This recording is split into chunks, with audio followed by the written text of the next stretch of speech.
ನಾನು doctor G Parameshwar ಅವರನ್ನು ಉಪಮುಖ್ಯಮಂತ್ರಿಗಳಾಗಿ ಅಧಿಕಾರದ ಹಾಗೂ ಗೌಪ್ಯತಾ ಪ್ರಮಾಣ ವಚನವನ್ನು ಸ್ವೀಕರಿಸಲು ಆಹ್ವಾನಿಸುತ್ತೇನೆ.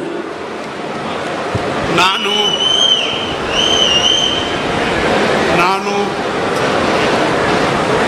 ಡಾಕ್ಟರ್ ಜಿ ಪರಮೇಶ್ವರ ಎಂಬ ಹೆಸರಿನ ನಾನು ಕಾನೂನಿನ ಮೂಲಕ ಸ್ಥಾಪಿತವಾದ ಭಾರತದ ಸಂವಿಧಾನದ ವಿಷಯದಲ್ಲಿ ನಿಜವಾದ ಶ್ರದ್ಧೆ ಮತ್ತು ನಿಷ್ಠೆಯನ್ನು ಹೊಂದಿರುತ್ತೇನೆಂದು, ನಾನು ಭಾರತದ ಸಾರ್ವಭೌಮತ್ವವನ್ನು ಮತ್ತು ಅಖಂಡತೆಯನ್ನು ಎತ್ತಿ ಹಿಡಿಯುತ್ತೇನೆಂದು ಮತ್ತು ಕರ್ನಾಟಕ ರಾಜ್ಯದ ಉಪಮುಖ್ಯಮಂತ್ರಿಯಾಗಿ ನನ್ನ ಕರ್ತವ್ಯಗಳನ್ನು ಶ್ರದ್ಧಾಪೂರ್ವಕವಾಗಿ ಮತ್ತು ಅಂತಃಕರಣಪೂರ್ವಕವಾಗಿ ನಿರ್ವಹಿಸುತ್ತೇನೆಂದು ಭಯ ಅಥವಾ ಪಕ್ಷಪಾತವಿಲ್ಲದೆ, ರಾಗದ್ವೇಷವಿಲ್ಲದೆ ಎಲ್ಲ ಬಗೆಯ ಜನರಿಗೆ ಸಂವಿಧಾನಕ್ಕೆ ಮತ್ತು ಕಾನೂನಿಗೆ ಅನುಸಾರವಾಗಿ ನ್ಯಾಯವಾದುದನ್ನೇ ಮಾಡುತ್ತೇನೆಂದು ಡಾಕ್ಟರ್ ಅಂಬೇಡ್ಕರ್ ಅವರ ಮೇಲೆ ಪ್ರಮಾಣ ಮಾಡುತ್ತೇನೆ.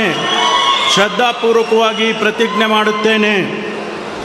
ನಾನು ಡಾಕ್ಟರ್ ಜಿ ಪರಮೇಶ್ವರ ಎಂಬ ಹೆಸರಿನ ನಾನು ಕರ್ನಾಟಕ ರಾಜ್ಯದ ಉಪಮುಖ್ಯಮಂತ್ರಿಯಾಗಿ ನನ್ನ ಪರ್ಯಾಲೋಚನೆಗೆ ತರಲಾಗುವ ಅಥವಾ ನನಗೆ ತಿಳಿದು ಬರುವ ಯಾವುದೇ ವಿಷಯವನ್ನು ರಾಜ್ಯದ ಉಪಮುಖ್ಯಮಂತ್ರಿಯಾಗಿ ನನ್ನ ಕರ್ತವ್ಯಗಳ ಯುಕ್ತ ನಿರ್ವಹಣೆಗೆ ಅಗತ್ಯವಾಗಬಹುದಾದ ಸಂದರ್ಭದಲ್ಲದೆ ಅನ್ಯಥಾ ಯಾರೇ ವ್ಯಕ್ತಿಗೆ ಅಥವಾ ವ್ಯಕ್ತಿಗಳಿಗೆ ಪ್ರತ್ಯಕ್ಷವಾಗಿ ಅಥವಾ ಪರೋಕ್ಷವಾಗಿ ತಿಳಿಸುವುದಿಲ್ಲ ಅಥವಾ ಬಹಿರಂಗಪಡಿಸುವುದಿಲ್ಲ ಎಂದು ಡಾಕ್ಟರ್ ಅಂಬೇಡ್ಕರ್ ಅವರ ಹೆಸರಿನಲ್ಲಿ ಪ್ರಮಾಣ ಮಾಡುತ್ತೇನೆ.